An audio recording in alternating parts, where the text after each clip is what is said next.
losing your voice. When a vocal coach loses their voice, and this is clearly about me.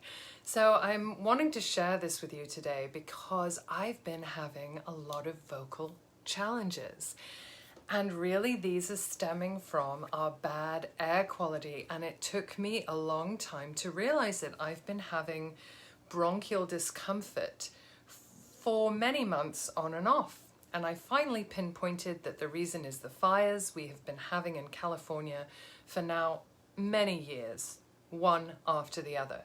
So this year, although we haven't had a lot of air in the red and the purple where I've been living, it has generally been bad. It has generally not been in the green over a longer period of time. And so I've developed some asthma. And I only know this because my son has had asthma. I've never struggled with asthma before, so it did take me a while to recognize how it felt in my body. But I'm bringing this to you to simply say that our voice is almost the canary in the coal mine.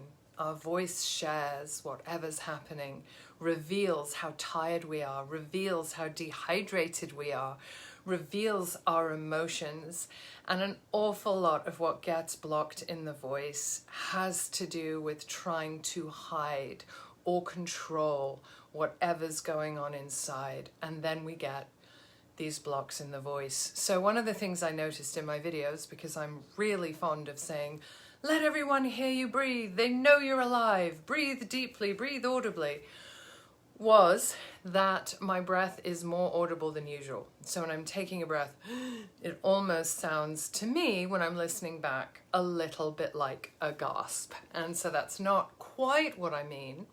At the same time, if I'm speaking and I have a bit of asthma, I am going to have to take those really deep audible breaths, and that's the real, and that's how it is. So our voice is a lifelong instrument, and one of my most important voice teachers in my life told us how she had lost her voice really quite in the middle of her career. So she was very experienced doing an outside production of Twelfth Night, unmiked, because that's usually how it is, in very cold weather all the time.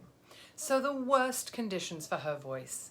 And she was absolutely mortified that she, who spent much of her career being a voice teacher, lost her voice. So this is just to say that though we coach, that doesn't mean we don't struggle. And in fact, anyone who's coaching something that they don't know the struggles of from their own personal experience maybe shouldn't be doing it. So whoever you're working with, really find out what their story is. Find out what their journey has been. And in my case, my journey with voice has definitely been about losing my voice in a very difficult situation for a very long time. And I mean that only metaphorically, where I didn't feel that my voice was heard and it was very hard to speak out. And so part of my own journey has been learning to speak my authentic voice, and I am still working on that. And as coaches, all we need to do is be ahead of our clients by 1 or 2 steps in order to be able to help them. And if we don't know the struggles, there's really no way that we can know the journey and know how to help people. So if you are just joining me now, please watch back to this short video and you will see what happened to me on my own vocal journey and how recently I have had the experience of not having my full vocal power. Here's to unlocking your performance power, and thanks for watching today.